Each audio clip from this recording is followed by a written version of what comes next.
queremos convidar a todos aqueles, de uma forma ordeira, que desejarem participar, possamos ficar de pé. Aí ao entoarmos este hino, número 15, do cantor cristão, em que nós damos glória com grande fervor, nós também podemos trazer o euro missionário, podemos dar a nossa oferta missionária para a Associação de Expansão e Apoio Missionário. Enquanto entoamos este hino, nós damos glória ao nosso Deus.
Querido Deus, nós somos gratos nesta manhã porque Tu enviaste o Teu Filho. Obrigado, Jesus, porque em Ti nós temos o perdão dos nossos pecados, porque em Ti nós temos a certeza de uma vitória eterna, porque Tu és o vencedor, porque Tu nos fazes vencedores por Ti e em Ti. Querido Espírito, pedimos-te que nesta manhã conduzas os nossos lábios, os nossos corações, os nossos pensamentos e que sintamos esta alegria de Te pertencer, a alegria de poder cultuar a Ti, que és o Deus triuno. Em nome do nosso Salvador nós oramos. Amém. Ainda de pé podemos abrir as nossas Bíblias no livro do profeta Isaías, capítulo 12.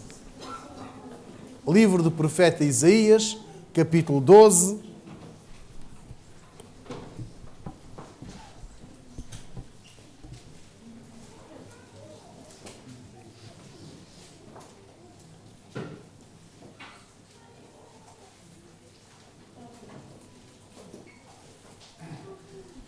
E vamos ler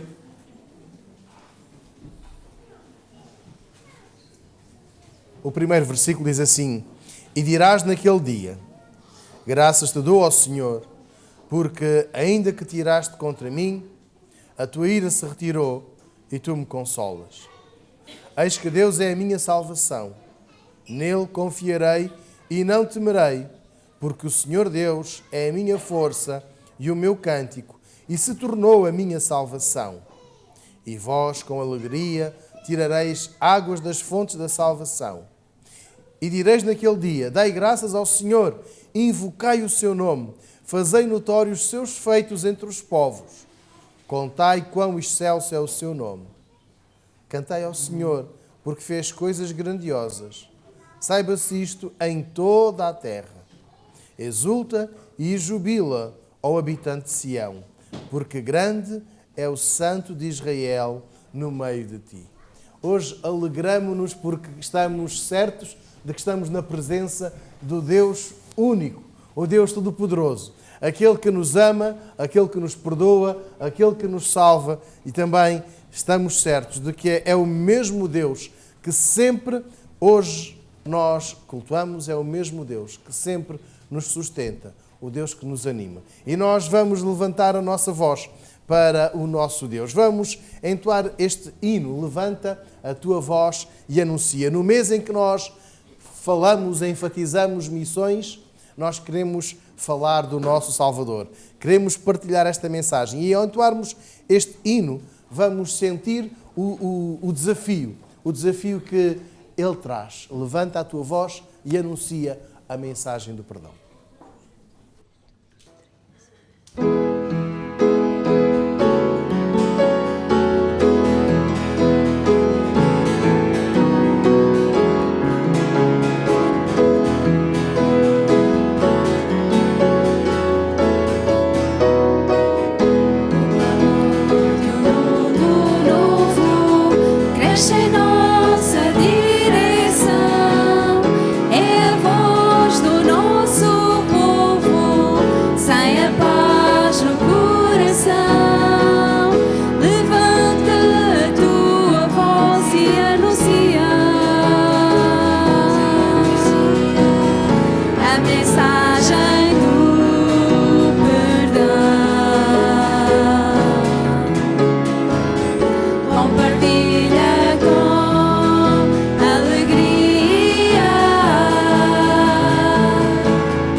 Queremos pedir a Deus não só que nos capacite a levantar a nossa voz, para falarmos do Senhor Jesus, mas queremos que Ele nos abra o coração. E é o que vamos dizer com este cântico. Pai, abre o meu coração, porque eu quero falar de Ti.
Tenham a bondade de sentar.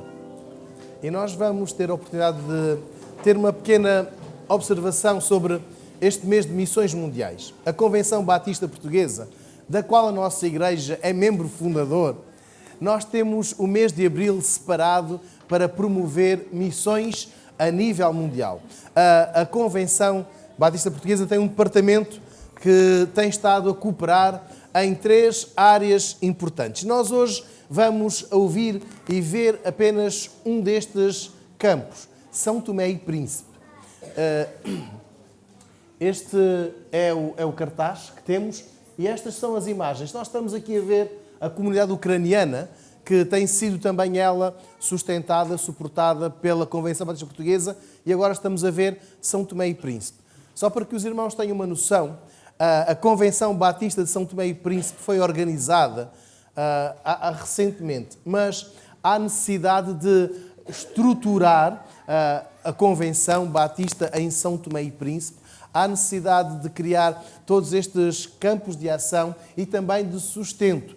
Nós estamos a cooperar com São Tomé e Príncipe e, irmãos, no início do mês foi feita uma feira do livro gratuita e todos os tipos de literatura foram partilhados, entre os quais literatura cristã, evangélica. Em Moçambique também temos estado a intervir e daqui a uma semana nós teremos mais informações sobre Moçambique. A Ucrânia tem sido não só alvo do nosso apoio financeiro lá, como também aqui em Portugal, nomeadamente na Igreja Ucraniana em Queluz. E eu quero, irmãos, que ao vermos estas imagens, sintamos o desafio.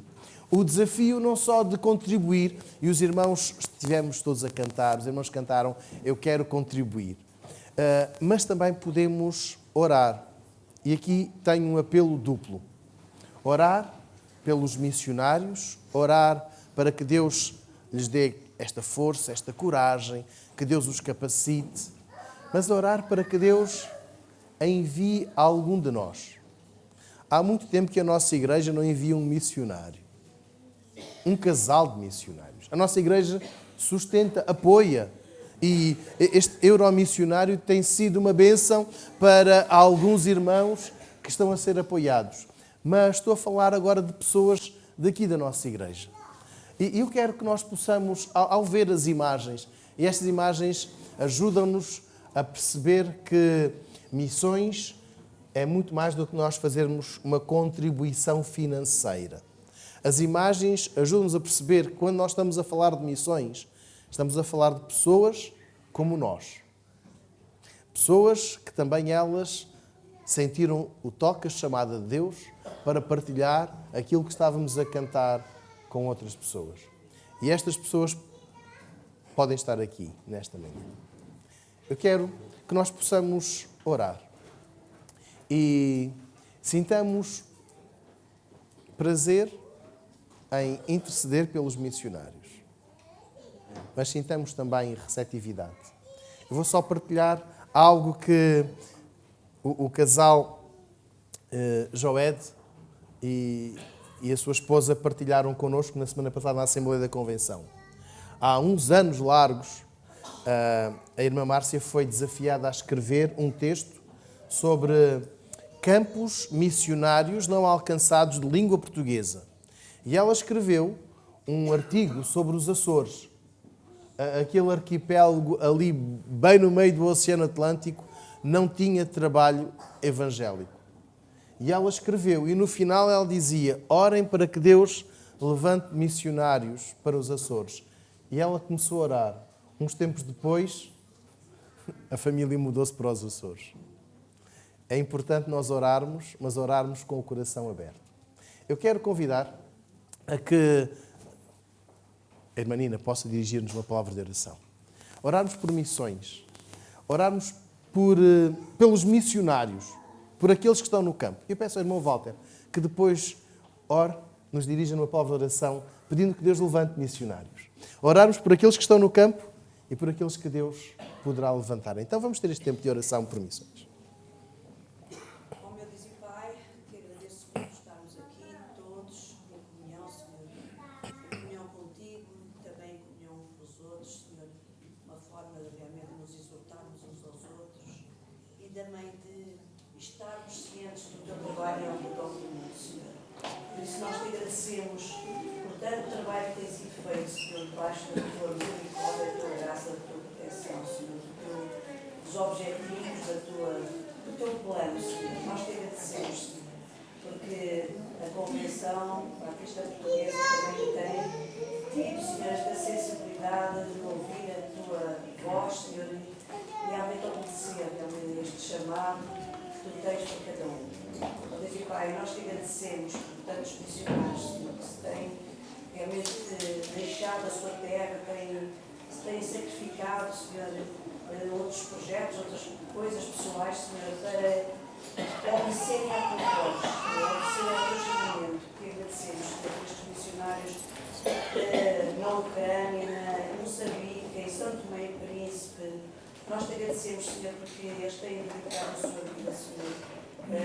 Estes locais, estas pessoas, Senhor, estes povos, Senhor, que desejam ouvir a tua voz, desejam saber realmente qual é a verdade, se convertem, Senhor, e que é para nós um motivo de grande alegria, Senhor. Tu abençoas cada missão, Senhor, cada local que abriga, Senhor, tantas pessoas, Senhor, os orfanatos também, Senhor, que abrigam tantos, que têm ali também ouvido a tua mensagem. Nós te agradecemos, Senhor, que realmente possam estar atentos, Senhor, ao que é dito, que ali é pregado, Senhor, em teu nome, no teu nome, Senhor, e para ti também. Que tudo seja realmente motivo de gratidão no nosso coração, de gratidão em público, Senhor, que realmente seja uma forma de nos encorajarmos, Senhor, para que possamos dedicar mais dos nossos bens, daquilo que tu nos dás, Senhor, da nossa vida, de tudo aquilo que tu tiveres para nós, Senhor, que nós possamos agradecer. Nós te agradecemos sobretudo, em nome de Jesus Cristo. Amém.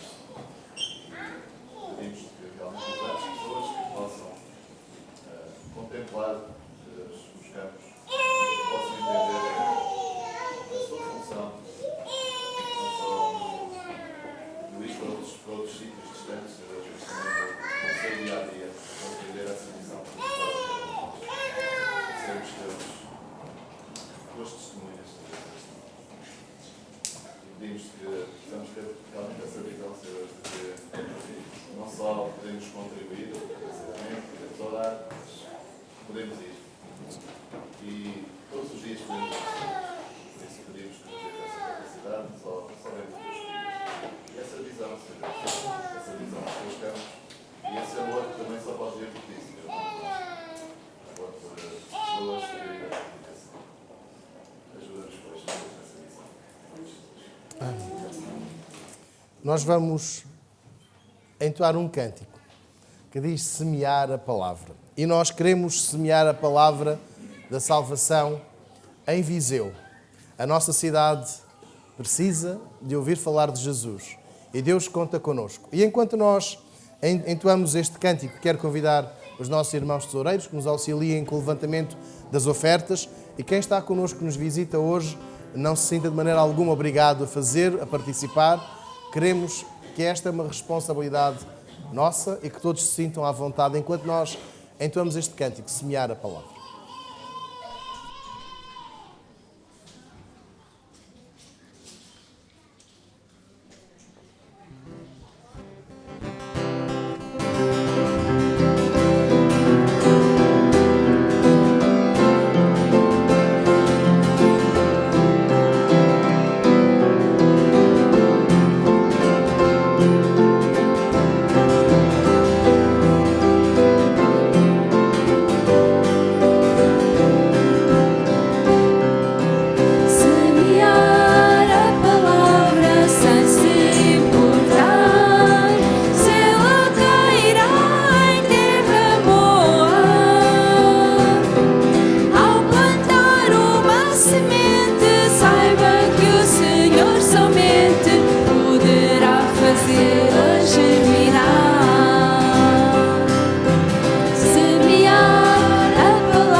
seja, que nós sejamos aquele semeador, aquela pessoa que fala de Jesus e que confia que a seu tempo Deus dá o crescimento. Eu convido o nosso irmão Rogério que nos dirija numa palavra de oração, consagrando ao Senhor os dízimos e as ofertas.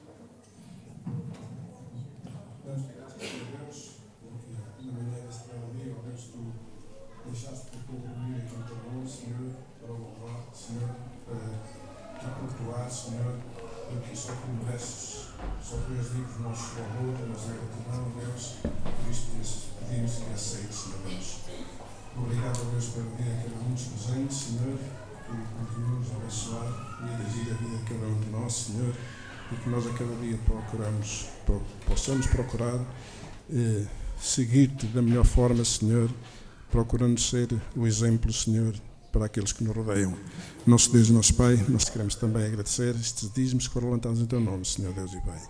E também te pedimos, Senhor, que prepares agora os nossos corações, Senhor, para ouvirmos a tua palavra, Senhor, e que unjas os teus servos, Senhor, que traga o recado que tu queres. Em nome do Senhor Jesus oramos e o fazemos e te agradecemos tudo. Amém, Senhor. Amém. Irmãos, ser parte de missões a nível mundial é um tremendo desafio. É um desafio porque nós podemos orar, nós podemos contribuir, nós podemos ir. E esta responsabilidade é imensa. Eu quero convidar a que possamos abrir as nossas Bíblias em Atos, no capítulo 18, e vamos ler a partir do versículo 1.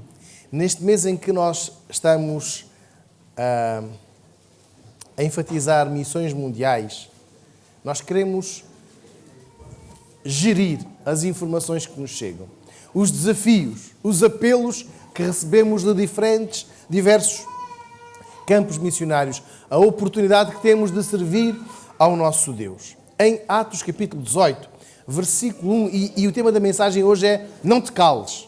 Sim, nós estávamos a entoar abre o meu coração, eu quero sentir pelas almas paixão. Cantámos levanta a tua voz e anuncia. Nós cantámos também que queremos semear e confiar que Deus dá um bom crescimento da palavra. Paulo chega a Corinto e a necessidade que ele tem enquanto missionário, nós vamos olhar para o versículo 1 até ao versículo 4 e percebemos que este não te cales inclui termos parceiros. Atos capítulo 18, vamos ler então os primeiros 4 versículos. E depois disto partiu Paulo de Atenas e chegou a Corinto. E achando um certo judeu por nome Áquila, natural do Ponto, que havia pouco tinha vindo de Itália, e Priscila, sua mulher, pois Cláudio tinha mandado que todos os judeus saíssem de Roma, juntou-se com eles e, como era do mesmo ofício, ficou com eles e trabalhava, pois tinham por ofício fazer tendas. E todos os sábados disputava na sinagoga e convencia a judeus e gregos. Este é o estímulo que nós queremos viver nesta manhã. Termos os parceiros, termos os companheiros. Aliás, permitam-me dizer, irmãos, sermos os parceiros, sermos os companheiros daqueles que estão em missão. Se nós olharmos para o capítulo anterior, em Atos capítulo 17, nós encontramos Paulo no seu longo discurso, numa cidade altamente culta, numa cidade altamente exigente, aquela plateia que estava ali no Areópago, e quando Paulo começa a falar da ressurreição em Jesus, uns dizem, não, agora já chega.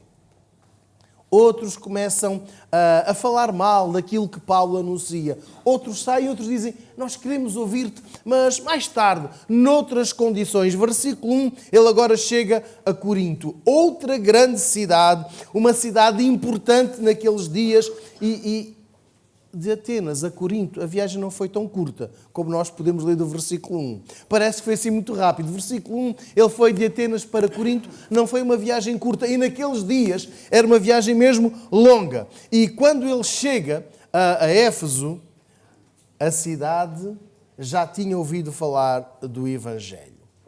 Não foi Paulo que chegou com a mensagem do Evangelho. Já tinha chegado. Mas se nós olharmos aqui para os versículos seguintes, diz-nos o texto que ele se cruza com um dos casais mais importantes, mais influentes no seu ministério. Os seus nomes? Áquila e Priscila. Diz-nos o texto que eles foram expulsos. Foram expulsos de onde? Se nós olharmos aqui para o versículo 2, Cláudio tinha mandado que todos os judeus saíssem de Roma.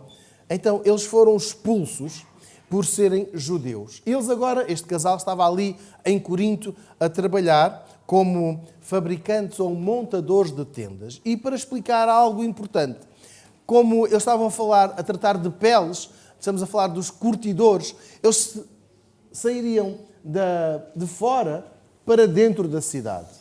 Eles começavam de fora para dentro da cidade. As peles exigiam uma distância, até pelo cheiro e pelo próprio negócio que era, ficariam de fora. Mas eles vão para a cidade. E eles vão fazer o quê? Evangelizar. Não vão fazer turismo, não vão fazer um reconhecimento para outro negócio. Eles estão ali para falar de Jesus àquelas pessoas tanto em Corinto como em Atenas, aquelas duas cidades cultas, cidades ricas, cidades altamente racionais, mas também idólatras, cidades pouco receptivas à ideia de um só Deus, leva-os, versículo 4, todos os sábados disputava na sinagoga e convencia judeus e gregos.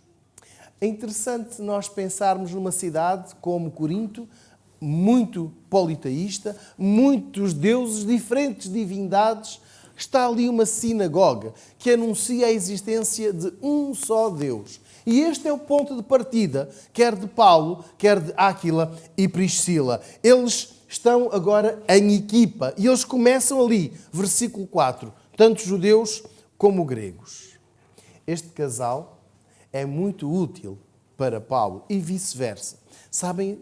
Porque eles são uma equipa, porque eles são parceiros. E quando a missão é feita isoladamente, a frustração muitas vezes acontece. A ideia de abandonar a tarefa acontece porque não surgem resultados, não surgem conversões, não há pessoas a aceitar Jesus, mas interessante que esta equipa também serve para se apoiar. Quando os resultados não aparecem, esta equipa está lá.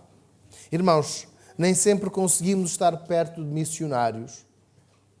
Nem todos os dias conseguiremos ser o ombro amigo daqueles que falam de Jesus, que mudam de cidade, de país e até de idioma, da cultura, para irem para outros países, e nós nem sempre podemos estar perto dessas pessoas. Nem sempre podemos ser o ombro amigo.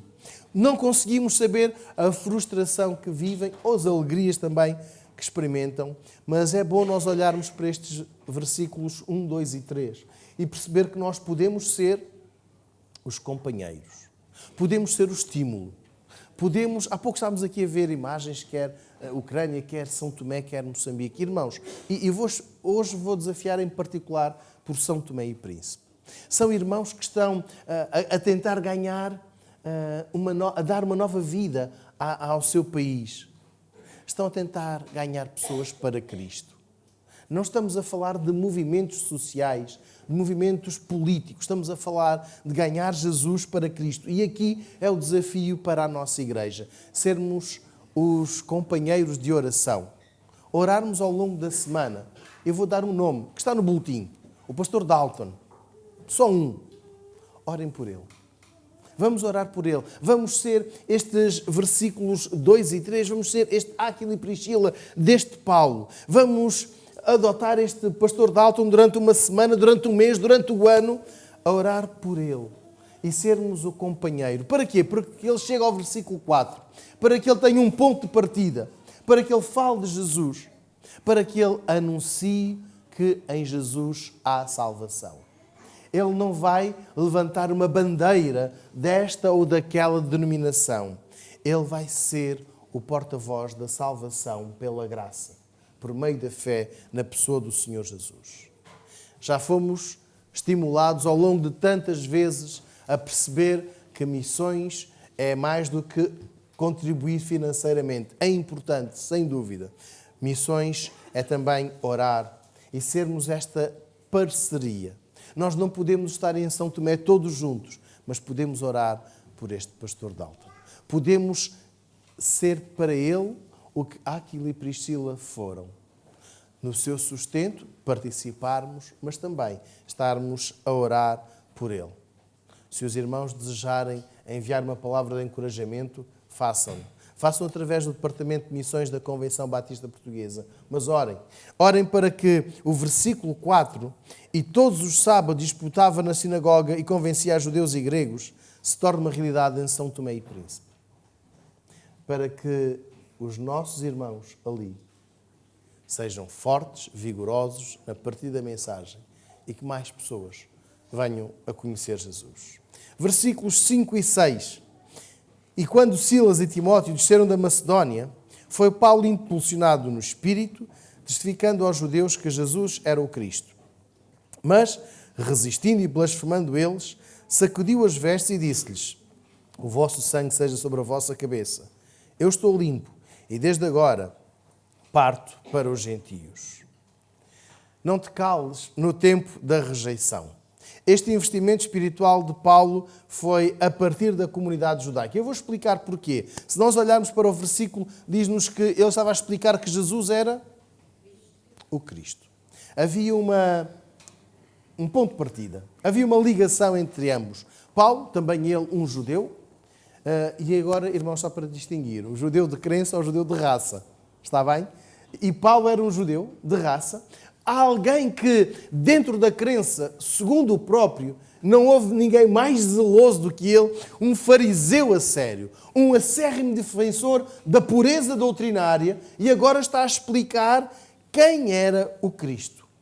O Cristo, ou o Messias, é o ungido de Deus, não ungido por um sacerdote, não o sacerdote que se unge ou é ungido pelos outros sacerdotes, mas é aquele que é capacitado por Deus, ungido por Deus, para libertar o povo dos seus pecados, exatamente como o anjo disse a José, que seria Jesus. Ele perdoará, ele libertará o seu povo dos seus pecados. E é importante perceber porque é que o versículo 4 é fundamental para nós compreendermos missões, porque há um ponto de partida, há um ponto em comum, e ele então começa a explicar.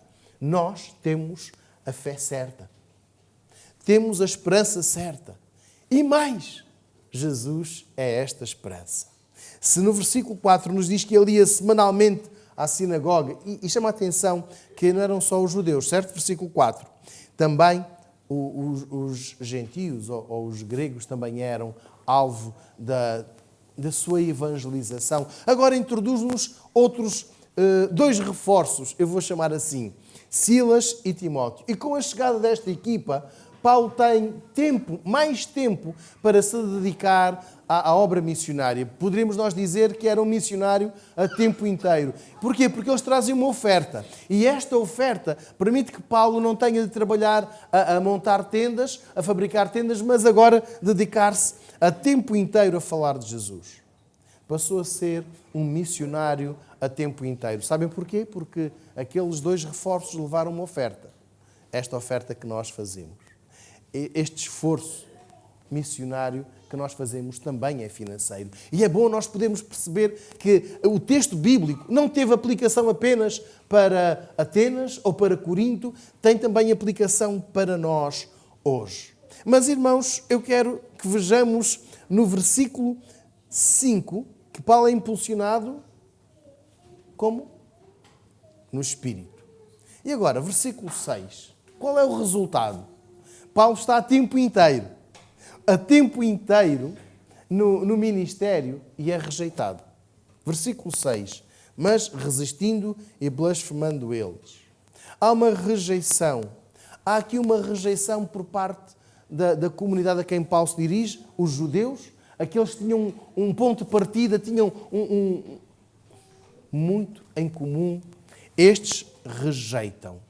Há aqui uma resistência por parte dos judeus em acreditar que Jesus realmente é o Salvador. E depois surgem, em versículo 6, blasfémias, que dizem respeito não só à mensagem, mas levam Paulo a tomar uma decisão. Vamos ler o versículo 6. Paulo sacudiu as vestes e disse-lhes: o vosso sangue seja sobre a vossa cabeça. Eu estou limpo. Já vamos ver o seguinte. Paulo assume uma responsabilidade. Vocês foram a minha prioridade. Foi a vocês que eu anunciei primeiro. Vocês tinham mais conhecimento, tinham melhores condições para perceber quem Jesus é, para saber quem é realmente o Salvador. Mas acontece que todos me rejeitaram. E então ele diz, versículo 6, estou limpo. Ou seja, eu fiz a minha parte. Ninguém me pode acusar de não vos ter falado de Jesus. Sim, nós temos um hino que diz, nunca ouvi falar de Cristo, ninguém me falou de Cristo. Paulo diz, eu estou limpo, eu cumpri a minha parte. Agora, versículo 6, parto para os gentios. Interessante que enquanto ele era missionário a tempo parcial, não nos é relatada uma rejeição tão grande. Versículo 6, agora que ele tem o sustento, está a tempo inteiro, há uma rejeição. Se nós olharmos para o versículo 6, O versículo 6 diz-nos que Paulo não deixou de falar de Jesus. O que é que ele fez? Mudou o foco. Mudou o destino, a direção da sua mensagem. Porque ele não diz que deixa de falar de Jesus. Simplesmente alterou a direção da mensagem. O público-alvo já não são mais aqueles que maldizem, aqueles que falam mal, aqueles que ofendem o Filho de Deus, mas os outros, os que não tinham tantas condições para receber com agrado a mensagem. E estamos a falar dos gentios. Versículo 4, ele todas as semanas estava na sinagoga, e agora ele parte para os gentios. A fasquia é mais elevada, porque já não há pontos em comum. Já não há mais o pai da fé, Abraão. Não existem mais os profetas que tanto os judeus como Paulo acreditavam. Não há mais. Ele agora tem de ir para um outro patamar. Deus fê-lo perceber que tinha de mudar a direção da mensagem. Aquele investimento tinha de ser muito bem direcionado. Há uns anos eu estive 2 semanas na Albânia a cooperar com uma igreja altamente evangelística. O foco daquela igreja era a evangelização. Aquela igreja é composta por 3 casais. Tinha um pastor, que era o administrador da igreja, tinha um pastor que era o líder da evangelização e o outro que coordenava o discipulado. Cada um tinha uma área muito específica. E todas as semanas, mais pessoas se juntavam àquela igreja. Uma igreja dos discípulos. E o trabalho em equipa, o foco na missão, reparem, irmãos, não em grupos específicos, mas o foco na missão levou a que aquela igreja conseguisse chegar a mais pessoas, conseguisse levar o Evangelho. E eu estive na segunda cidade mais importante da Albânia, a segunda maior cidade, em Dures. E aquela igreja foi para outros campos missionários e foi para outras 2 cidades onde as igrejas eram muito pequenas, eram muito fracas, e tive a oportunidade de participar nestas campanhas evangelísticas onde não existiam os recursos que nós temos hoje. Nós hoje estamos a ser vistos e ouvidos lá em casa. Na altura isto não havia. E era o trabalho de rua, de grupos, e repito, não de jovens apenas, também os jovens, mas adultos. Pessoas que inclusive levavam os filhos mais pequenos para a partilha do Evangelho. E alcançaram crianças, jovens, adultos, refugiados de guerra. Todos eles eram alvo da evangelização. Houve muitos momentos, e eu como português não percebia metade do que eles diziam, tinha sempre um tradutor em inglês, o que era ótimo, mas houve muita rejeição. Houve pessoas que fizeram mesmo uma expressão facial de rejeição. Nunca houve a rejeição física, mas houve uma rejeição verbal. Não quero saber. Saiam daqui. Não quero saber. E o tempo de rejeição não levou a que aquela igreja desistisse. E agora, irmãos, percebemos o versículo 6. Paulo não deixou de falar de Jesus. Virou para outro campo. Virou para outro lado. Então, é preciso nós ouvirmos Deus para perceber, este é o nosso campo missionário.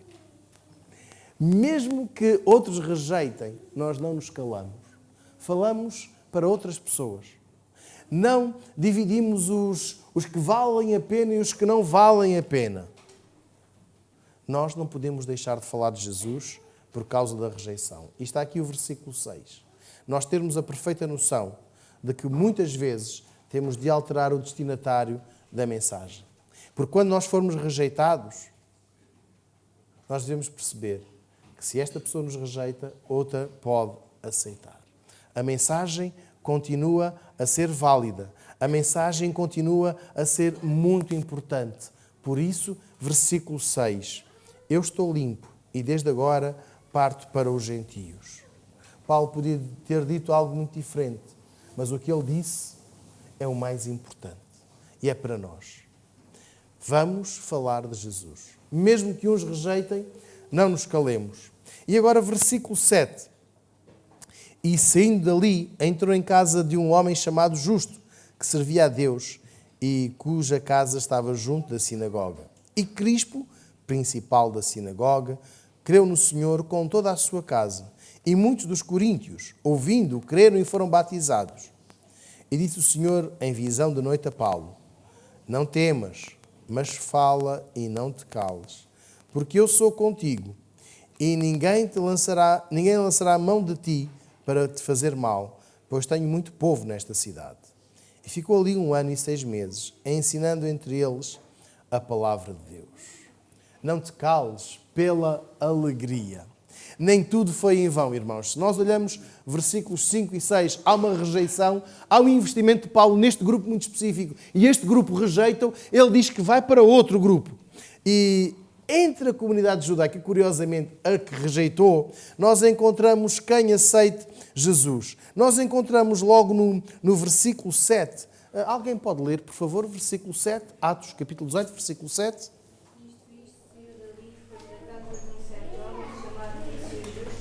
Que era simpatizante do judaísmo e que morava mesmo ao lado da sinagoga. Obrigado. Algumas traduções têm Tito, outras têm Tício.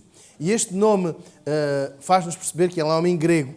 Portanto, não é um judeu, mas o texto diz muito bem que ele é um simpatizante. Tito, ou Tício e Crispo podem ser irrelevantes para nós. Viseu, abril de 2024.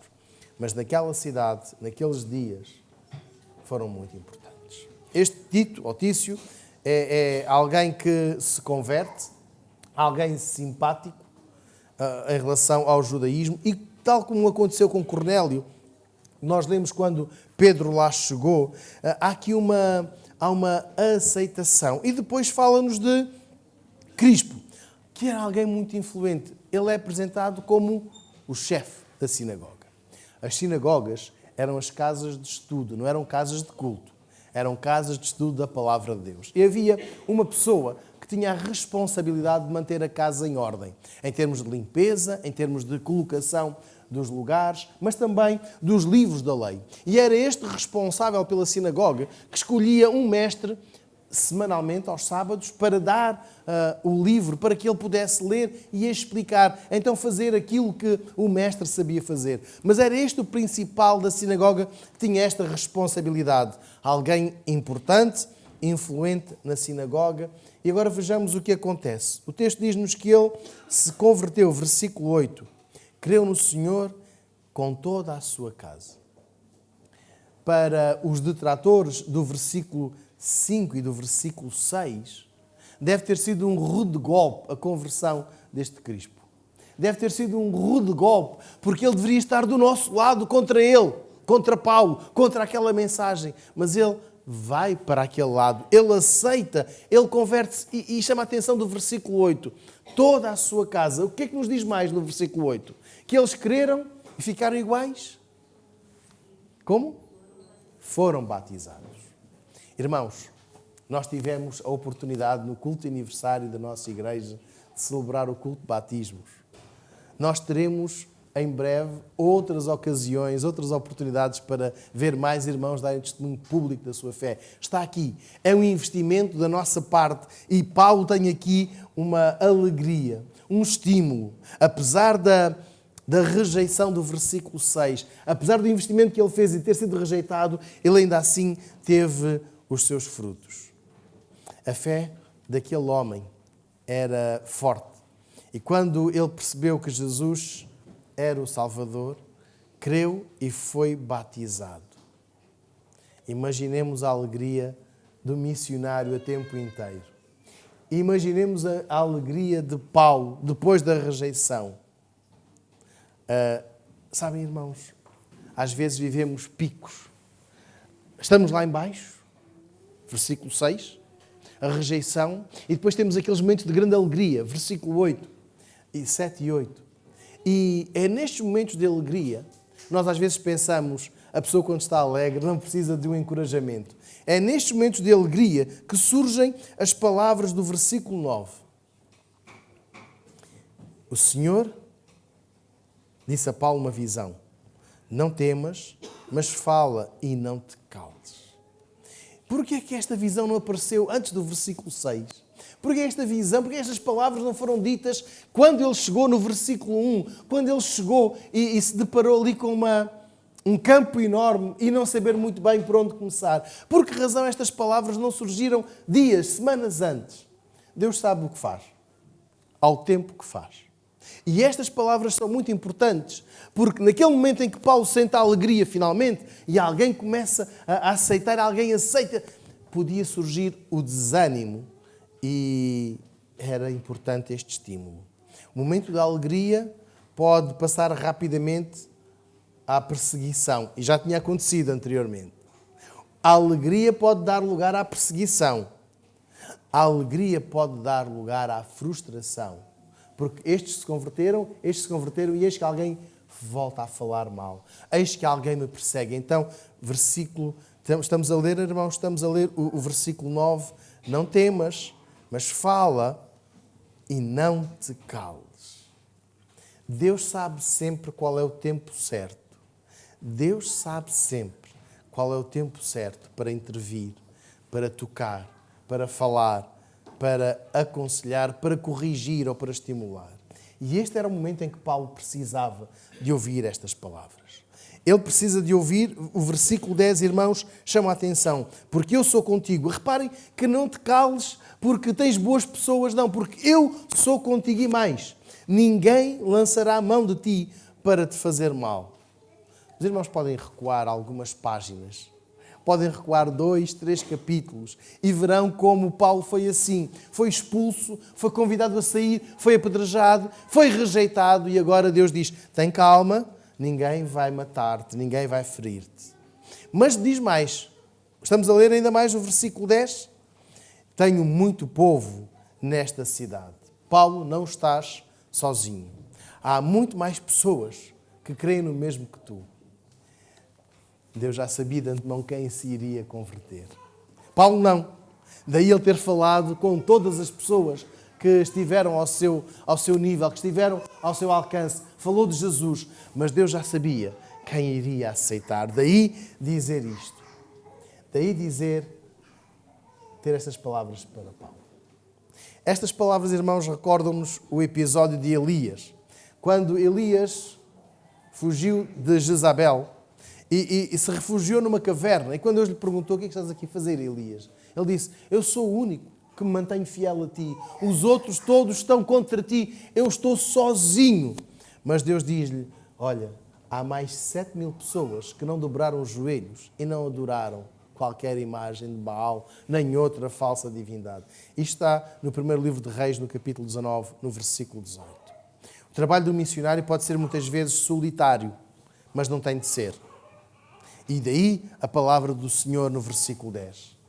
Se no versículo 9 ele diz, não te cales, fala. No versículo 10 Deus garante-lhe a proteção, mas diz-lhe mais, não estás sozinho. Tens muitas pessoas junto de ti. E não era apenas Áquila, não era apenas Priscila, não eram apenas os amigos que tinham chegado e que nós podemos olhar aqui no versículo 5, Silas e Timóteo. Não eram apenas Tito, Otício e Crispo. Paulo tinha muito mais pessoas ao seu lado. Ele não estava só. Por vezes, o medo paralisa. Por vezes, o medo de saber que estamos sozinhos. O medo de saber que podemos ser rejeitados, não sermos bem aceites, pode paralisar. Mas é o que Deus dissipa aqui. Diz-lhe, Paulo, vai em frente, eu estou contigo. Vai tranquilo, porque tu não estás sozinho. E neste caso, o eventual medo não paralisou, porque o medo faz parte da nossa vida. E versículo 10, nós não estamos sozinhos. A mensagem da salvação deve ser partilhada com mais pessoas. No caso de Paulo, ele fica a saber que estava muito bem acompanhado. Para os mais novos, e agora vou referir-me para aqueles que não foram para o culto infantil, que são ainda jovenzinhos.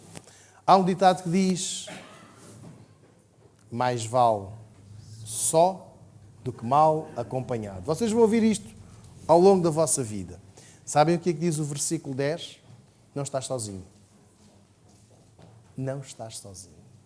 E é bom nós podermos transmitir esta mesma mensagem àqueles que, repito, saíram do seu país ou da sua cidade, estão a aprender uma outra língua, estão a falar para pessoas que nunca viram, ou até mesmo aquelas que estão aqui em Viseu, como nós, que estudam na nossa escola, na nossa universidade, que trabalham connosco. Versículo 10. Não estamos sós. Esta é uma palavra de conforto. É uma palavra de conforto, mas também tem um imperativo. Os irmãos estão a ler o versículo 9. Não temas, mas fala e não te cales. E este é para nós. Este imperativo para nós falarmos de Jesus.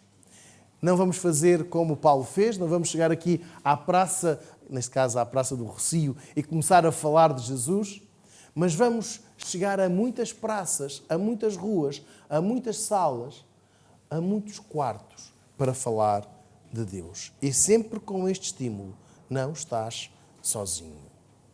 Deus sabe colocar a palavra de conforto no tempo certo. Deus sabe colocar Áquila e Priscila, ou Silas e Timóteo, no tempo certo na nossa vida. São um estímulo para que nós cumpramos a tarefa. Este versículo 11 é prova disso mesmo. Ficou ali 1 ano e 6 meses, ensinando entre eles a palavra de Deus. Em nenhuma cidade Paulo permaneceu tanto tempo como em Corinto. E vejamos o alcance das palavras de estímulo e o resultado que elas tiveram. Não em número de conversões, porque nós não estamos a lidar com números, não estamos a comparar-nos. Em 6 meses converteram-se 5 pessoas, mas nos 6 meses seguintes se converteram 50 ou 60, mas nós estamos a falar de vidas transformadas, de pessoas que querem ouvir a palavra de Deus. Então, algumas aplicações para nós nesta manhã.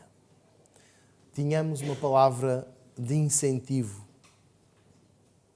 Sejamos um incentivo. Sejamos pessoas que estimulam, que incentivam outros a partilhar Jesus.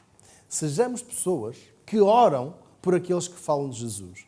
Sejamos pessoas que falam de Jesus. Estimular, orar e falar. Os irmãos estão a ler o versículo 9? É com ele que eu quero terminar. Não temas, mas fala e não te cales. Alguma dúvida em relação ao poder de Deus? Alguém tem alguma dúvida? Tem dúvida acerca da veracidade das palavras do versículo 9? Estamos a ler. Vamos olhar para elas.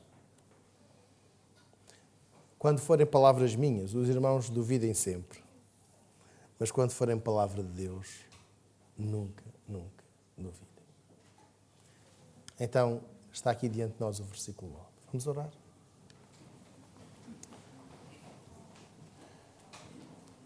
Senhor, nós queremos ouvir-te, queremos obedecer-te, queremos viver para te agradar e aprendendo com a tua palavra, nós pedimos-te que nos capacites a falar, a estimular outros a nunca desistir, a sermos um estímulo, a sermos companheiros, a sermos contribuintes. Contribuintes para que tu sejas exaltado. Para que a nossa cidade te conheça, te ame e te sirva. Obrigado por quem nos ajuda, por quem nos estimula e faz de nós pessoas verdadeiras, porque falamos de ti. Porque vivemos a fé que falamos. Se algum de nós tem sentido este incómodo, este desejo de te servir, este incómodo vindo de ti, que não se cale, mas que fale. Fale alegremente de quem tu és. Em teu nome, Senhor Jesus, nós oramos. Amém. Irmãos, enquanto escutarmos o poslúdio, vamos ficar em oração silenciosa. E se algum de nós está a recordar-se de alguém que precisa de uma palavra de estímulo para não desistir de partilhar a fé, se está a pensar em alguém que conhece e que ainda não sabe quem Jesus é, não aceitou Jesus, Então oro por estas pessoas. Alguém que está a falar de Jesus e alguém que não conhece Jesus.